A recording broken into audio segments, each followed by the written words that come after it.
Welcome to the Love, Sex and Freedom podcast. This is where you're going to discover how to bring awakening into the body and into everyday life through powerful tantric teachings. Get ready to release, open and step into your true power.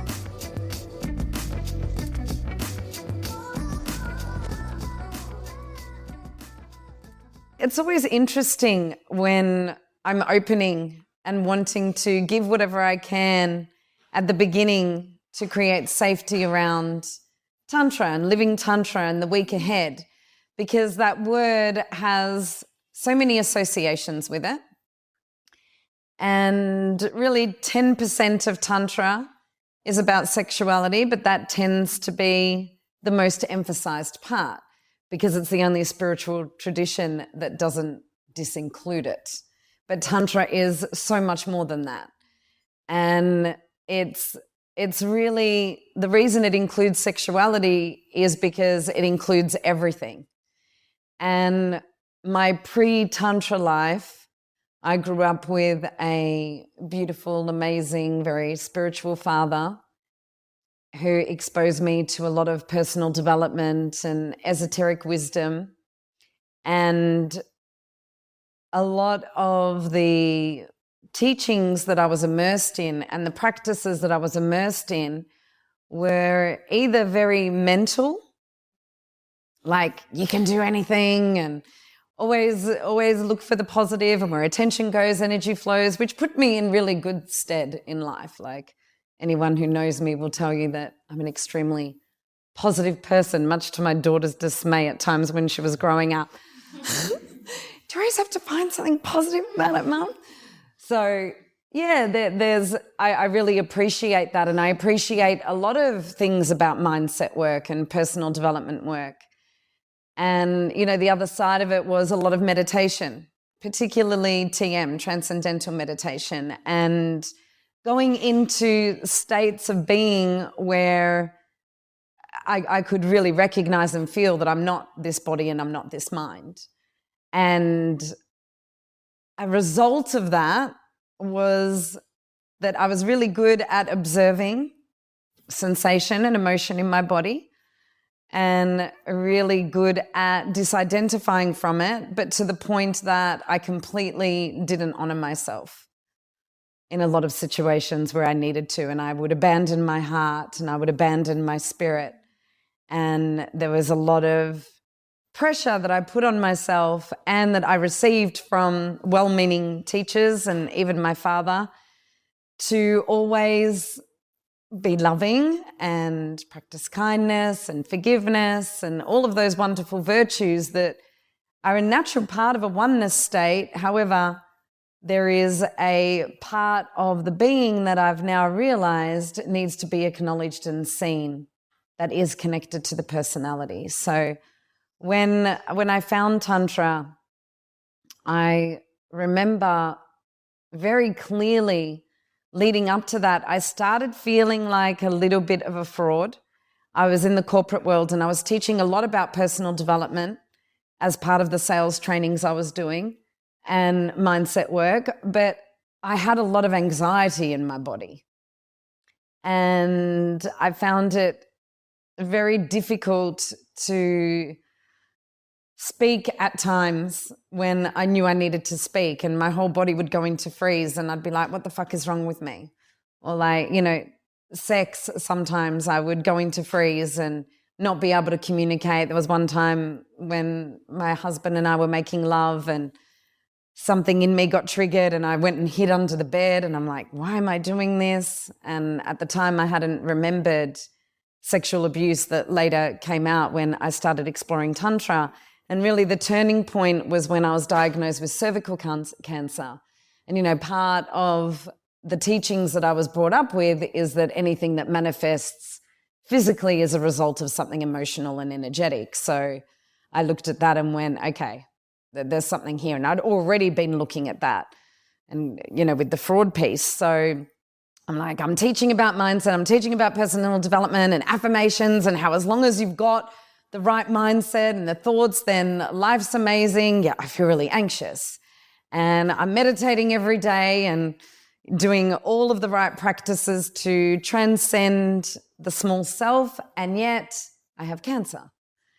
And my dad has this big fat book that he's got a huge library. At the time when I had it, it was even bigger than the one now. And, you know, I grew up with these rooms that were just like this size, just covered in bookshelves and covered in books. And I got to read a book about everything from a very early age, which means that my intellect was very developed, and yet what I read in the book was basically to say that I relied on that too much. And when I looked up the meaning of cervical cancer, it was a denial of the body and a denial of the feminine, and not being in touch with self-nurture and self-love. And that's been an ongoing journey.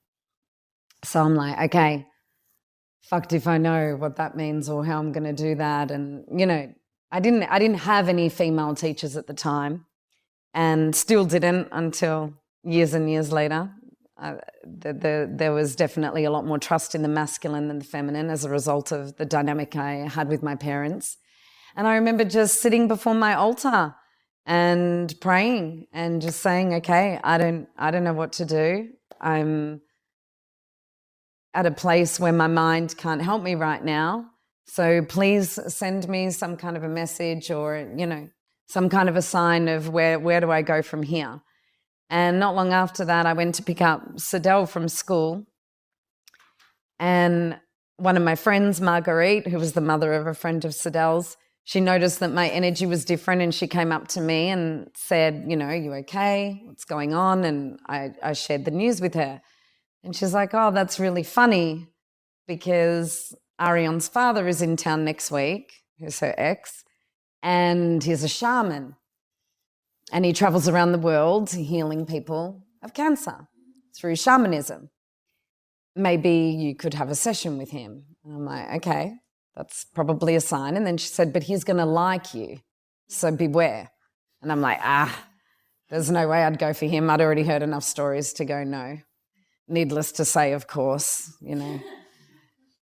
I'd booked a time with him, but I'd never met him or seen any photos of him. And again, I went to pick up Sadell from school, and this mysterious man is leaning against the stairs like this with his hat down. And I'm like, okay, just noticed. And then I'm walking up the stairs, and I just turn because I'd never seen him around, and he lifts up his hat and he says, hello. He's got these galactic blue eyes, and I'm like, whoa. And then I went inside and said to another close friend, I'm like, who the fuck's the dude outside? She's like, that's Sion. I'm like, oh, shit. And then my first session with him went for 5 hours, and I discovered this whole area of reality that I had no idea existed. There were like birds coming out of my shoulders. I was feeling this strange anger in my body. I was feeling a lot of heat. We ended up like circulating energy right at the end of the session, which I'd never done with anyone before. And it was this 5-hour journey into the depths of darkness within and into the heights of darkness out here, like a mysterious place I'd never been to. That made me want to go deeper. And from there, it was a space of coming to love the parts of me that I had judged ferociously.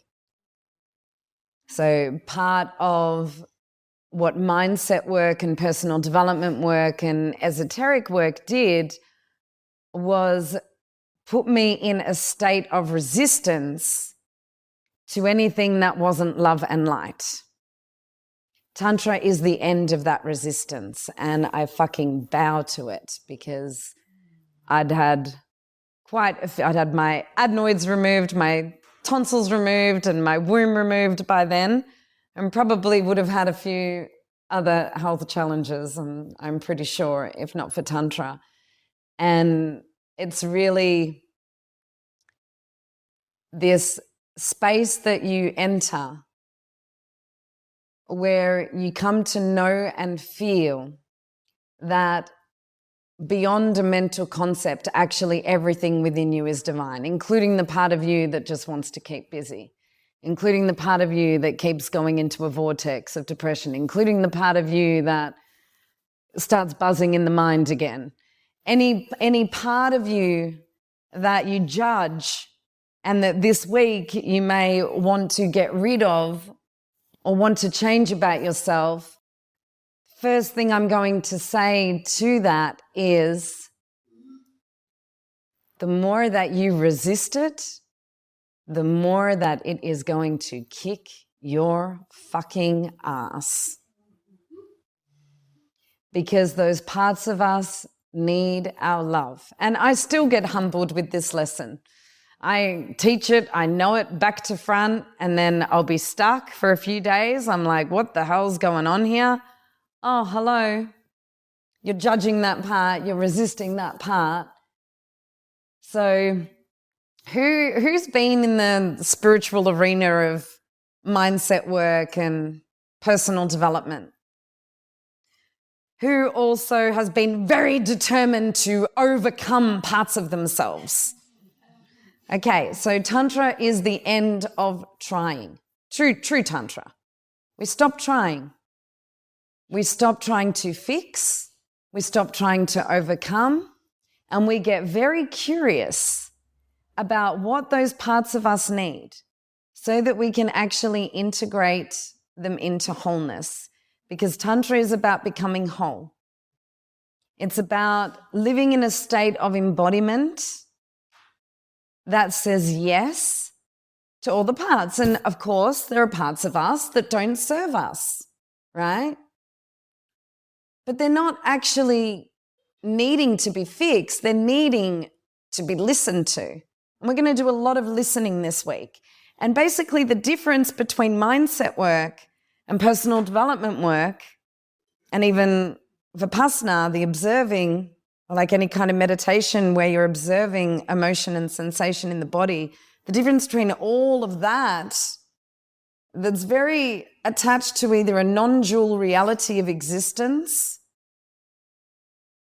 or that state of love and light is that Tantra recognizes the fundamental principle that I did my thesis on when I did a law degree and honors in philosophy, and I did my thesis on Carl Gustav Jung, on the unconscious.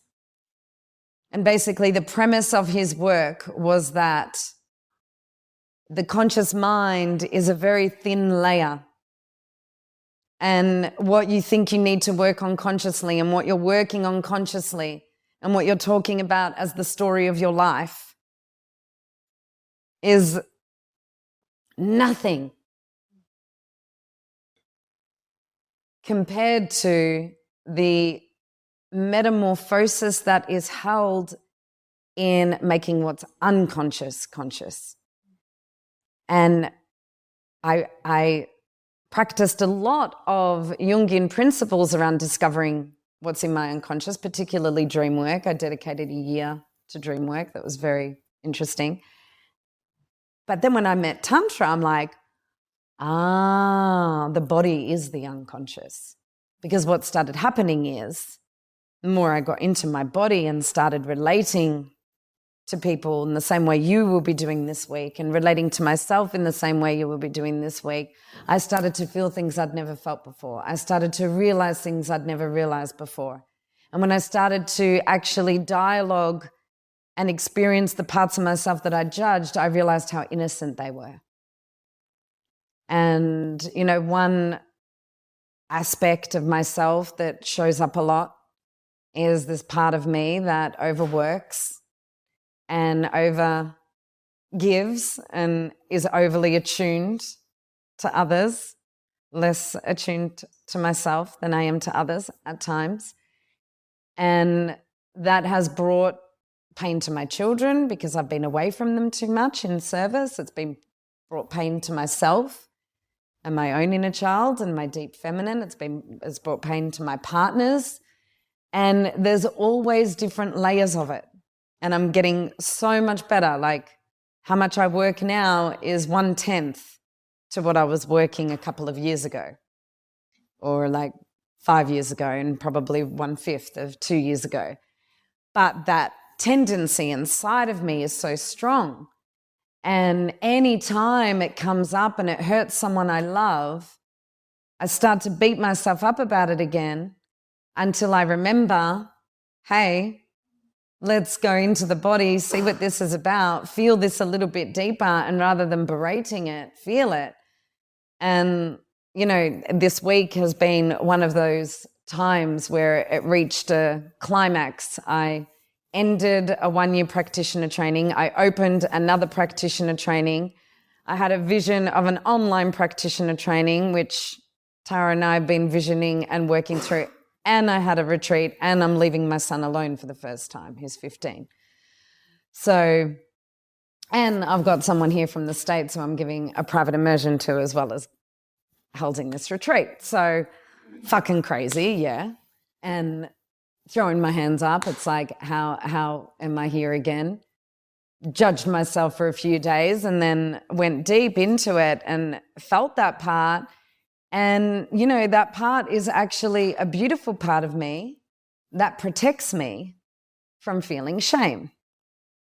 And when I went into it, what I could see in this deeper layer was this feeling in my body of like intense fear. And then when I went into it, it was like fear of my mum coming in saying, what are you doing?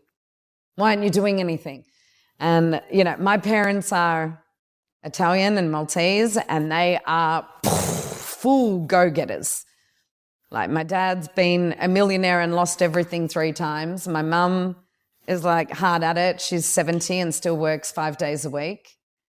And it's pretty nonstop. My dad was completely devoted and committed to service, and my mum is completely devoted and committed to staying very busy, right? So I could feel that part of me, and I loved on her, and I connected with her and asked her what she needed, and the next pieces were able to come through. So my deepest invitation to you and encouragement to you this week is to become openness, to surrender into your body, because the problems that you have are probably the ones that have followed you all your life. And if your conscious mind could help you, it would probably be resolved, right? If the books that you're reading and the podcasts you're listening to and the teachers that you listen to, and I'm here as a teacher, but actually I'm not your best teacher. Your body is your greatest teacher. And this is the difference between mindset and embodiment work and mindfulness practices. It's all about breathing and fucking checking it out. And what are the catalysts for that? I'm going to get you looking at every bit of feedback that people have given you that you have bypassed and decided that you don't need to look at because it's all their fault.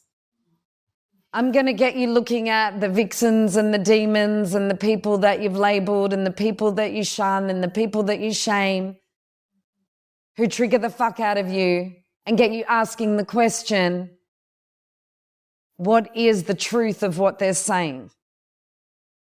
Because I'm telling you right now that every time your body gets triggered, it is a sign from your body to look at your shit. And sometimes that shit is the truth that they're reflecting in the words they say. Sometimes that shit is the truth of your body saying, can you set some fucking boundaries here? This person is an asshole or a bitch, and it's not because you're a love avoider and they're a love addict and blah, blah, blah, blah, blah, or all these spiritual concepts. It's because you're not being treated right and you're abandoning your heart. And I want to, as much as possible this week, not talk about concepts. I want to talk to the truth of your soul that actually always knows the truth and doesn't want to face the truth because you're shit fucking scared of letting go of the relationship you need to let go of, letting go of the job that you need to let go of, letting go of the practices that you think are working but that actually you have to force yourself to do. I'm going to get you meditating for the fucking love of it. Because I meditated not for the love of it for way too long. And when I started meditating for the love of it, and that looks different for everyone, that's when I found truth. And I don't think there's ever one practice of meditation. I think life is a meditation. And I discovered that through Tantra. Communication is a meditation. Singing is a meditation. Mantra is a meditation. Honoring gods and goddesses and feeling them alive in you is a meditation. Shadow work is a meditation. Inner union dialogue is a meditation. Dancing is a meditation. Life is a meditation and Tantra is life. So welcome to the beginning of meditating on the truth of who you are in as many moments as possible during this week. And my hope is that you take that into your life and start to breathe a lot deeper and start to feel a lot deeper and start to express a lot more from who you truly are. And really, who you are is to some extent your conditioning. You are your mother until you're not. You are your father until you're not. Right? And we deny those parts because the parts that we didn't like about our parents, and then they're there and they're resisted and then they come out and we don't know what to do with them. So we're going to learn all about this week. And the deeper that you can listen to my guidance, not because I'm smart, not because you're giving your power to me, but because I'm simply guiding you back home to your own body that actually is the only thing in the fucking world that has the answers. The only thing that has the answers. And another definition of Tantra that I love from Margot Anand is that Tantra is about following with awareness what brings you joy. And so the deep listening is not just about listening to the pain. It's not just about listening to the parts that we don't like. It's about listening to your little girl and little boy inside and remembering what lights them up. It's about listening to the deeper parts of you that have nothing to do with your conditioning. And so we're releasing conditioning and the contractions that are connected to that conditioning, like my example of work hard, be of service, focus on what you can give and not what you can get. We're working with releasing that, and we're working with expanding at the same time into what brings us joy. So we're holding this contraction and expansion. Let's all place our hands on our heart and maybe set an intention to get really intimate with surrender, to get really intimate with the body, to get really intimate with the truth that is beyond the mind, that is like an earthquake inside of you just waiting to be felt, that's like a waterfall of endless longing that is waiting to be felt, that is a tornado of ecstasy that's waiting to be felt. That is a gentle, relaxed breeze moving through the trees that's waiting to be felt. You are a force of nature. You are not a robot that has been programmed and conditioned. That is not who you are. And opening the eyes, the thing that pains me most probably about the world and where it's at, and which is the reason why I homeschooled Sadal and hopefully never forced her to do anything she didn't want to do and respected her choices, is because sitting in a classroom having your consciousness penetrated with information for 12 years is not what we need. That is not what we need to be connected to our power. That is not what we need to be connected to divine. That is not what we need to know what the fuck to do when our heart is breaking and when we're so angry we could kill someone. And none of that gets addressed.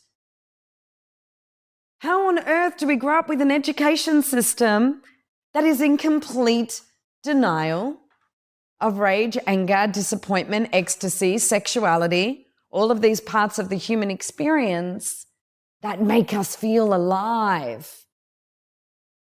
And so in Tantra, we talk a lot about the feminine and the masculine. And it's not about balancing the feminine and the masculine. That's become very popular, balancing feminine and masculine energy. It's not about doing anything to your nervous system or pointing to different concepts in order to achieve a result. It's not about anything that the mind can conceive. What it's about is feeling the masculine groundedness and spaciousness of awareness that can actually be in a state of void and non-judgment and nothingness, that the everythingness of Shakti, the everythingness of life is here within us, and that we're not planning conversations. We're not planning what we're doing next week, next year. We're not committing to things unless it feels completely right. What we're doing is we're living in the flow of life. And the best gift you can give yourself is what you said, Elise, which is to stop identifying with the past as who you are and actually learn to be here now. You are not your trauma. You are not your trauma. You are not your mind. You are not your body, but you're also your body. You are eternal spirit that dwells within a temple that by very nature of being human is separate, which creates pain. And that pain is unavoidable because of that separation. And from the moment you're born, you feel that pain. And that's why when we're born, we cry. Because all of a sudden we're like, what the fuck? We're in this body, we're in this oneness state with spirit and each other, and there's no separation. And then all of a sudden it's like, And yeah, when Sadell was born, she was born in a dark, cozy room and ommed into existence and straight away placed on me. She was in water. And it's a beautiful thing to have that as an opportunity as opposed to a hospital system of giving birth, which I feel is a metaphor for where our society is at. That women are put on their backs, numbed, and legs spread with men doing women's work, bright lights and utensils. And if you look at that contrast between a feminine womb and being birthed into water and in darkness and surrounded by love, and there's nothing wrong if you have given birth in hospital, it's okay. There's nothing wrong with that. There's nothing wrong with anything. However, there is a stark contrast between these two realities. And through the week, you're going to, like I did and like everyone does when they're in their first Tantra retreat, go, oh, fuck. I really fucked up there, And wow, I've never expressed my boundaries, or every time I've had sex, I have pretty much completely been disembodied, or wow, that relationship, I can see where I did a lot of things wrong there. And all of these, now as parents with our kids, none of it's wrong. It's all perfect. It's all been what it is. And so I don't want to have to screen what I share. And even if I wanted to, I couldn't, because again, anyone who knows me know I has absolutely no filter to anything I say. So whenever I make mention of things that may make you feel, it's like, I'm not saying that they're wrong. I'm presenting a different picture of life where 5% of the population live, who don't need to be overstimulated, drugged, numbed, and in constant avoidance of what is here. And the reason why most people are in that state is because our education system conditions us to sit down and have our consciousness penetrated with stimulation. And we're not actually shown how to come fully alive.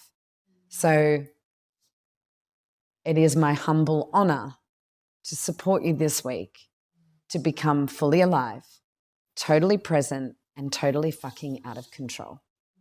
Where you are no longer controlling what comes out of your mouth. You are no longer controlling your reality. You are no longer controlling your life with some life plan that actually will always end up getting thrown out the window. And my personal story has spurned a deep wish that you don't need an emergency before you look at your life, that you don't need to get cancer, that your house doesn't need to be burning down, or a friend doesn't need to die for you to actually get present. Because, you know, in those moments, it's like, try to not be present, right? It's like, there's an emergency, you get fucking present. Someone needs you in a situation. So you have that capacity. You have that capacity to just forget everything and just, right, okay, something's got to be done here that I would never usually do. Something's got to be done here that you never usually would do. And I'm telling you right now that if you want to go from where you are now to where you want to be, whether that's in the deep remembering or whatever you said was your intention, even if this feels better and you know that it's better and you know that you should, that's not your comfort zone. Your comfort zone is where you are right now, so it's not going to feel good. And this path takes courage. You have to be willing to get uncomfortable if you're going to get out of your comfort zone. Real change doesn't happen kicking back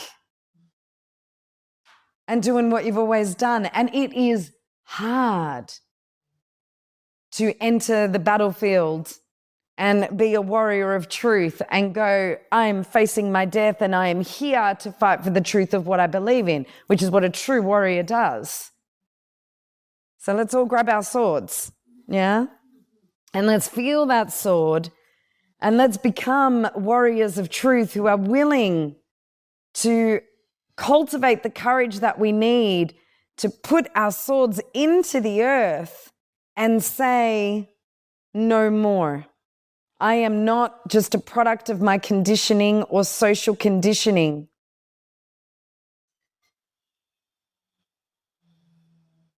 I am the spirit from which I came, and I am here to live as love and as freedom. Not to find love and freedom, but to live as the love and freedom that I seek, which is available to me in this moment right now when I choose to breathe into my body and say, I'm a fucking good woman. I'm a fucking good man and I'm proud of who I am and I've got this. And whatever my intention was, I choose it now.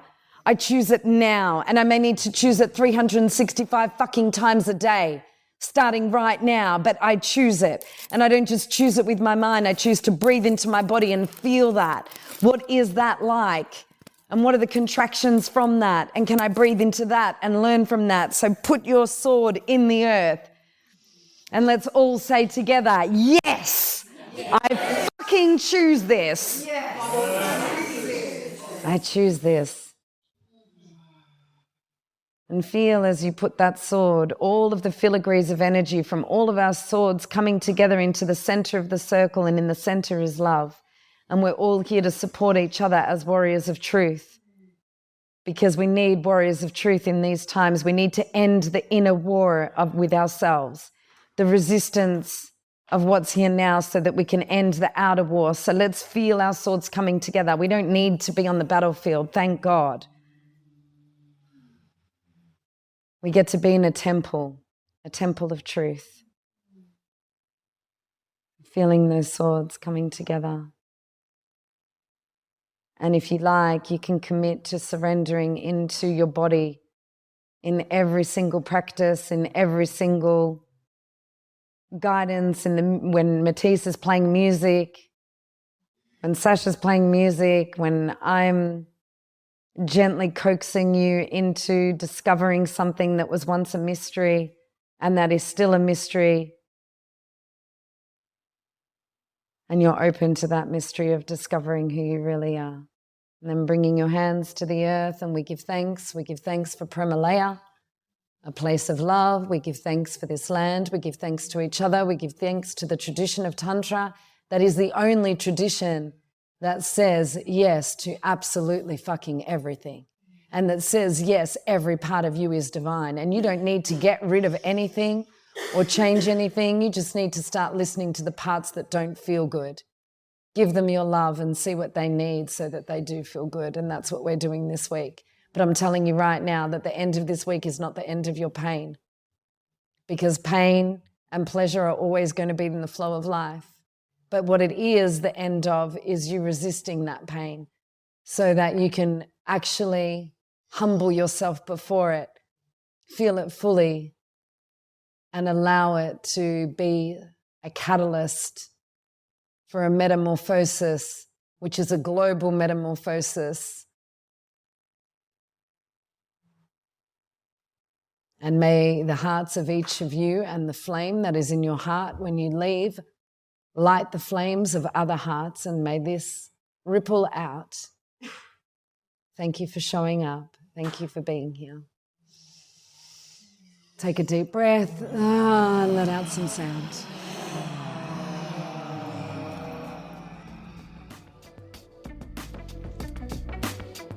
Thanks for listening to the Love, Sex and Freedom podcast. For more great free resources, in-person and online workshops, and our retreats, find us on Instagram and Facebook at Embodied Awakening Academy, or visit embodiedawakeningacademy.com.